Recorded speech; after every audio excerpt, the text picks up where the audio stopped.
नमस्कार. प्रेमाची गोष्ट या मालिकेच्या आजच्या भागामध्ये मी तुम्हा सर्वांचे मनपूर्वक स्वागत करते. आजच्या भागामध्ये पाहायला मिळतं, इंद्राताईंच्या घरी स्वातीच्या मुलाचा बारसा असल्यामुळे सर्व पाहुणे आलेले असतात. तर इंद्राताई सगळ्या पाहुण्यांचे स्वागत करतात. तर इकडे स्वाती मात्र खूप उदास असते. ती कार्तिकची वाट पाहत असते, मात्र अजूनपर्यंत कार्तिक आला नाही म्हणून तिला खूप वाईट वाटत असतं आणि ती म्हणू लागते की अजूनही कार्तिक का नाही आलेत. तर इकडे बापू हे मुक्ताला विचारतात, झाले का सगळं, कारण आता गुरुजी यायची वेळ झाली आहे. मुक्ता बोलते, हो बापू झालंच आहे, तुम्ही जरा शिरा टेस्ट करून पाहता का. तर बापू म्हणतात, खरंच खूप छान झाला आहे आणि सुगंध पण खूप छान सुटला आहे. तर मुक्ता ही स्वातीला ही शिरा टेस्ट करायला देते आणि म्हणते, स्वातीताई शिरा कसा झाला आहे सांगा बघू. स्वाती म्हणते, खरंच खूप छान झाला आहे आणि गोडही झाला आहे. मुक्ता थँक्यू बोलते आणि तिथून निघून गेल्यानंतर स्वाती ही मनाशीच म्हणते, शिरा तर गोड आहे ग मुक्ता, पण माझं तोंडच कडू झालं आहे आणि या सगळ्याला कारणीभूत तू आहेस. असं बोलत ती कार्तिकची वाट पाहत बसलेली असते आणि कार्तिकवर आलेला प्रसंग तिला आठवू लागतो. मुक्ताने कार्तिकवर आरोप केलेला असतो आणि त्याचमुळे कार्तिकला जेल झालेली असते. हे सगळे प्रसंग स्वातीला आठवू लागतात आणि तिला खूप वाईट वाटतं आणि ती मनाशीच बोलते, मुक्ता हे सगळं काही फक्त आणि फक्त तुझ्यामुळे झालं आहे. तर तेवढ्यातच सई येते आणि बोलते, पप्पा मी फुलं घेऊन येते हा. आणि सई फुलं आणायला जात असताना तिच्या कानातला खाली पडतो. तर सागर हा तिला कानातले घालून देत असतो, तर त्याने तो उलटा घातलेला असतो. तर मुक्ता खुणावूनच सागरला बोलते, अहो हे काय केलं आहे तुम्ही. तर मुक्ताला बोलताना पाहून सईही बोलू लागते, पप्पा तू हे काय करतोयस. तर सागरचं आणि मुक्ताचं हे बॉन्डिंग पाहून स्वातीला मात्र खूप राग आलेला असतो. स्वाती ही मनाशीच बोलते, मुक्ता तुझ्या संसाराचं चित्र तू पूर्ण केलंस ग, पण माझे रंग विस्कटून टाकलेस. आज जर कार्तिक आले नाहीत ना तर मुक्ता मी तुला सोडणार नाही. असं बोलून ती मुक्ताकडे रागाने पाहू लागते आणि तिला मुक्ताचा खूप राग आलेला असतो. स्वाती ही कार्तिकची वाट पाहत बसलेली असते. तर तेवढ्यातच बापू बोलू लागतात, गुरुजी आलेत. तर बापू हे गुरुजींचं स्वागत करतात.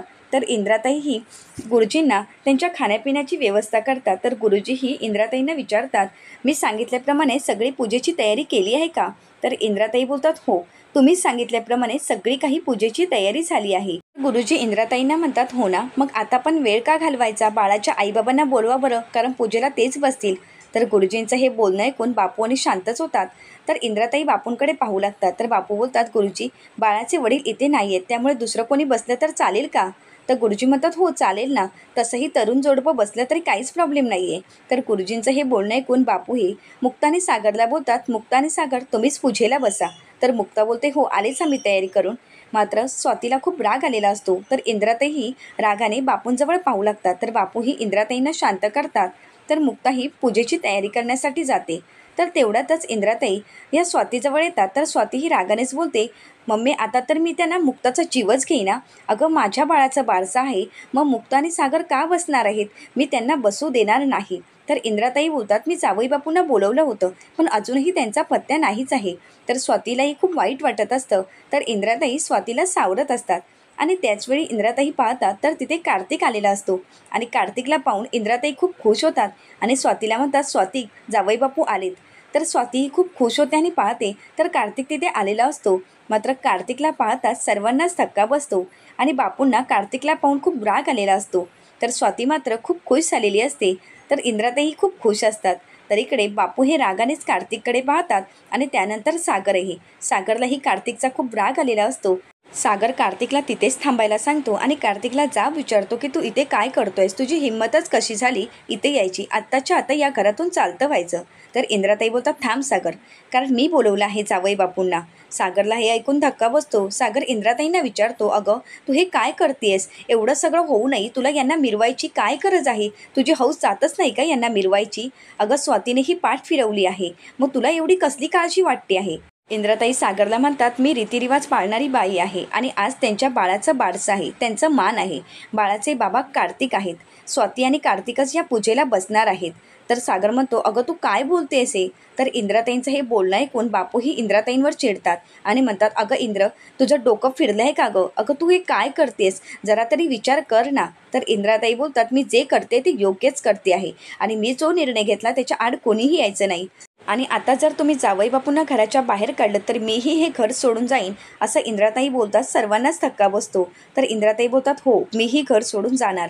तर सागर म्हणतो, मम्मी तू हे काय बोलतेस. इंद्राताई मात्र सागरचं काही ऐकून घेत नाही आणि कार्तिकला म्हणतात, चला जावई बापू आता तुम्हाला कोण थांबवतं ते मीच पाहते. सागर हा पुन्हा एकदा कार्तिकला थांबवण्याचा प्रयत्न करत असतो आणि त्याचवेळी मुक्ताही सागरचा हात पकडते आणि बोलते, थांबा, बाहेरची माणसं आली आहेत आणि गुरुजी पण आले आहेत, त्यामुळे उगाच तमाशा नको आहे. सागर बोलतो, मुक्ता तू हे काय बोलतेस? मुक्ता बोलते, हो, आणि हे सगळं काही सईही पाहत आहे, त्यामुळे लहान मुलांच्या समोर असा तमाशा नको. सागरला मुक्ताचं म्हणणं पटलेलं असतं. तर इकडे कार्तिक हा स्वातीजवळ येतो आणि बाळाकडे पाहत मुक्ता आणि सागरकडे रागाने पाहू लागतो.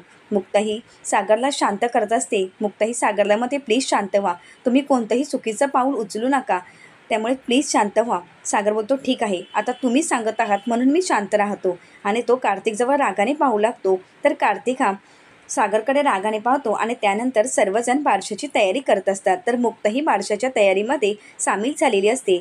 त्यानंतर सर्वजण मिळून बाळाला पाळण्यात घालतात. तर गुरुजी म्हणतात, आता बाळाचं नाव कोण ठेवणार आहे? त्या नातेवाईकांना बोलून घ्या. तर इंद्राताई बोलतात, त्यांचे कोणीच नातेवाईक इथे आले नाही आहेत, त्यामुळे आम्ही नाव ठेवलं तर चालेल का? तर गुरुजी म्हणतात, हो चालेल ना. तेवढ्यातच कार्तिक म्हणतो, एक मिनिट, माझ्या घरचे आले आहेत. तर स्वाती बोलते, नाही, आपल्या घरचे कोणीच आले नाही आहेत ना? कार्तिक बोलतो, थांब, माझ्या कठीण काळात ज्यांनी मला मदत केली आणि अजूनही करतात तीच माझी फॅमिली आहे, तेच माझे घरचे मेंबर आहेत आणि म्हणूनच तेच माझ्या बाळाचं नाव ठेवतील. मी बोलावून घेतो. तर गुरुजी म्हणतात, प्लीज लवकर बोलावून घ्या, कारण मुहूर्त टळायला नको.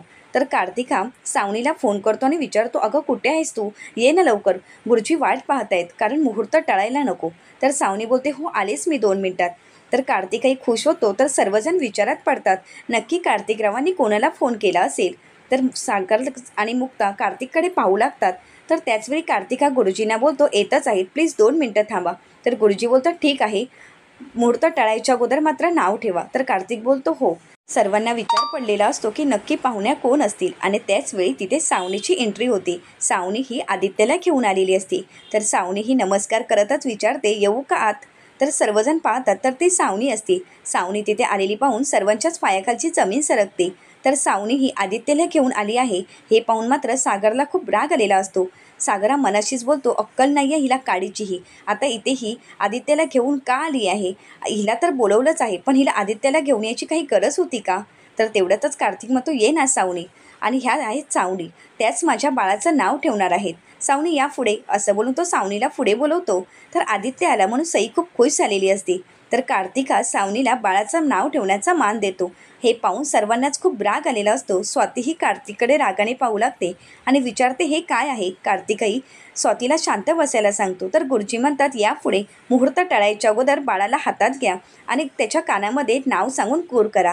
सावनी ही बाळाला हातात घेते आणि कार्तिकला म्हणते, बाळ अगदी तुमच्यासारखं दिसतं आहे, नशीब बाळाने इतर कोणाचे रंगरूप घेतलं नाही. ते ऐकताच सर्वजण सावनीकडे रागाने पाहू लागतात. तर बापू हे इंद्राताईंना म्हणतात, झाली का हौस? भागली का हौस? झालं ना तुझ्या मनासारखं? तुला जावई बापूंना बोलवायचं होतं ना, मग काय बोलणार आता? हेरवी तर तू ह्या सावनीची ह्या घरावर सावलीही पडू देत नाही आणि आता तर तिलाच घरात घेतलंयस ना. इंद्राताई मात्र शांत असतात. तर बापू म्हणतात, काय बोलणार, आपलीच माती आणि आपलीच नाती, काहीच बोलू शकत नाही.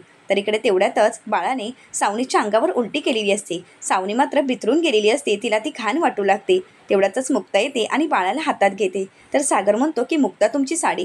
तर मुक्ताही म्हणते, साडीचं काय घेऊन बसलं आहे, आपल्याच घरचं बाळ आहे आणि आपलं बाळ आहे, त्यामध्ये साडीची किंमत आहे का? तर सावनी ही रागानेच मुक्ताकडे पाहते. मात्र सावनीला ते खूप घाण वाटत असतं, म्हणून ती वॉशरूमला जाऊन साडी क्लीन करून घेत असते. तर इकडे मुक्ताचं हे बोलणं ऐकून सर्वजण खूप खुश होतात आणि मुक्ताकडे पाहू लागतात. तर त्यानंतर सागर आणि मुक्ता बाळाची काळजी घेतात आणि स्वातीजवळचा रुमाल घेऊन बाळाला क्लीन करून घेतात. तर सर्वजण त्या दोघांजवळ पाहू लागतात. ते छान प्रकारे त्या बाळाला सांभाळून घेत असतात. त्यानंतर मुक्ताही बाळाला पाळण्यात ठेवते आणि सर्वजण बाळाचे लाड करू लागतात. तर आलेले पाहुणे बोलू लागतात, अगदी सेम इंद्रावर गेली आहे, सेम इंद्रासारखीच दिसते ना. तर मात्र कार्तिकला खूप राग आलेला असतो. कार्तिक रागानेच पाहू लागतो. तर गुरुजी म्हणतात, अहो बाळाचं नाव नक्की कधी ठेवणार आहात? मुहूर्त टळून जात आहे. कार्तिक म्हणतो, ते वॉशरूमला गेले आहेत, 2 मिनिटात येतीलच.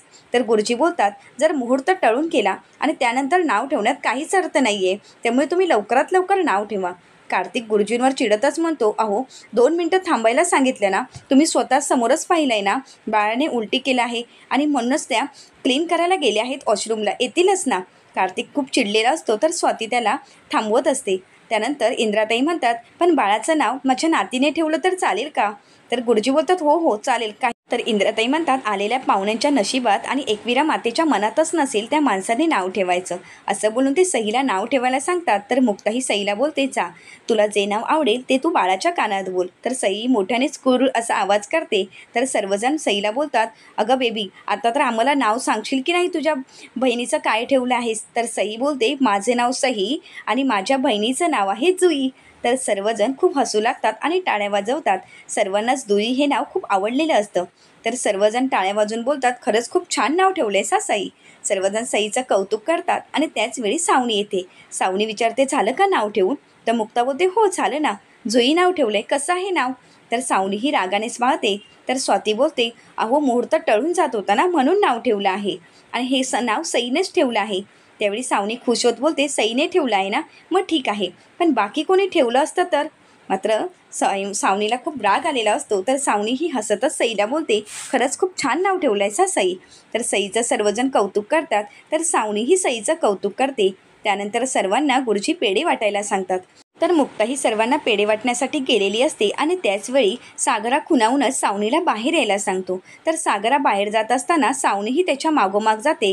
हे सगळं काही मुक्ताने पाहिलेलं असतं. सई ही आदित्यला आपल्या रूममध्ये घेऊन येते आणि आपली सगळी खेळणी, टेडी हे सगळं काही दाखवत असते. तर आदित्य म्हणतो, अगं किती मस्त आहेत, तुला पप्पा हवं ते घेऊन देतात का? तर आदित्यला सई बोलते, नाही, पाहिजे ते मिळालं तर त्याची किंमत राहत नाही, अशी मला मुक्ताही बोलते. मला प्राईज मिळालं तर मी हट्ट केला आणि मी होमवर्क केला तरच मला सगळ्या गोष्टी मिळतात. तर आदित्य बोलतो, नाही, मला तर माझी मम्मा प्रत्येक गोष्ट देते आणि मी जर एखादे टॉय फोडला तर मला लगेच आणून देते. सई विचारते, म्हणजे तू टॉय तोडतोस का? तर आदित्य बोलतो, नाही, मला राग आला की मी तोडायचो, पण आत्ता नाही. आणि त्यावेळी त्याला माधवीताईंचे शब्द आठवतात की जर आपल्याला राग आला तर आपल्या आयुष्यात चांगल्या गोष्टी घडलेल्या आठवायच्या. तर आदित्यला शांत पाहून सई विचारते, काय झालं आदित्य दादा? तर आदित्य बोलतो, तुझ्या मुक्ताईच्या आईला बरं नव्हतं, ते आता बरे आहेत का? तर सई बोलते, हो, आता आजू अगदी ठीक आहे, पण त्यांचं खूप मोठं ॲक्सिडेंट झालं होतं, तुला चल मी दाखवणार ते आजूला. असं बोलून आदित्यला ती माधवीताईंच्या घरी घेऊन जाते. तर इकडे सागरा सावनीला म्हणतो, मेकअप करायच्या आधी जेवढा विचार करतेस ना, त्यापेक्षा आधीला इथे घेऊन यायच्या अगोदर अर्धा तरी विचार करायला हवा होतास. अगं तू इथे घेऊन आलीस. तर सावनी बोलते, मला हौस नव्हती तुझ्या घरी यायची, कार्तिकने मला बाळाच्या बारसाला बोलवलं म्हणूनच मी इथे आली आहे. तर सागर बोलतो, पण तू आदित्यला का घेऊन आली आहेस? मी आदित्यला वाचवण्याचा प्रयत्न करतो आहे. अगं जर इथे समजलं की आदित्य ड्राईव्ह करत होता आणि त्याच्यामुळेच ॲक्सिडेंट झाला आहे तर तू काय करणार आहेस? तर तेवढ्यातच तिथे मुक्ता आलेली असते. मुक्ताला पाहून सावनी आणि सागरच्या पायाखालची जमीनच सरकते. तर पुढील भागात पाहायला मिळतं, सर्वजण सेल्फी काढत असतात आणि त्याचवेळी माधवीताई तिथे बारशासाठी आलेल्या असतात. तर कार्तिकला पाहून माधवीताई म्हणतात, हा माणूस जर इथे असेल तर मी इथे थांबणं शक्य नाही. असं बोलून माधवीताई तिथून निघून जातात. तर सागरही कार्तिकला धक्के मारून घराच्या बाहेर काढतो आणि मग तो इथे थांबायची काही गरज नाही. इकडे माधवीताई या गाडीच्या मागून धावत असतात आणि बोलू लागतात, पुरू त्या गाडीला थांबव. तर ते बोलू लागतात, अगं माधवी तू हे काय करतेस? त्यानंतर त्या माधवीताईंना घरी घेऊन येतात. तर सर्वजण माधवीताईंना विचारतात की नक्की काय झालं आहे. मुक्ता विचारू लागते, आई काय झालं? तर माधवीताई बोलतात, मी तीच गाडी पाहिली. तर इंद्राताई विचारतात, कोणती गाडी? तर मुक्ताची आई म्हणते, ती जी गाडी की ज्या गाडीने माझं ॲक्सिडेंट केलं होतं. हे ऐकताच आदित्य मात्र घाबरून जातो आणि मुक्ताला या गोष्टीचा धक्का बसतो. आता मुक्ता शोधून काढेल का नक्की ती गाडी कोणाची होती? हे पाहण्यासाठी चॅनलला नक्की सबस्क्राईब करा. व्हिडिओ आवडल्यास व्हिडिओला लाईक करा. धन्यवाद.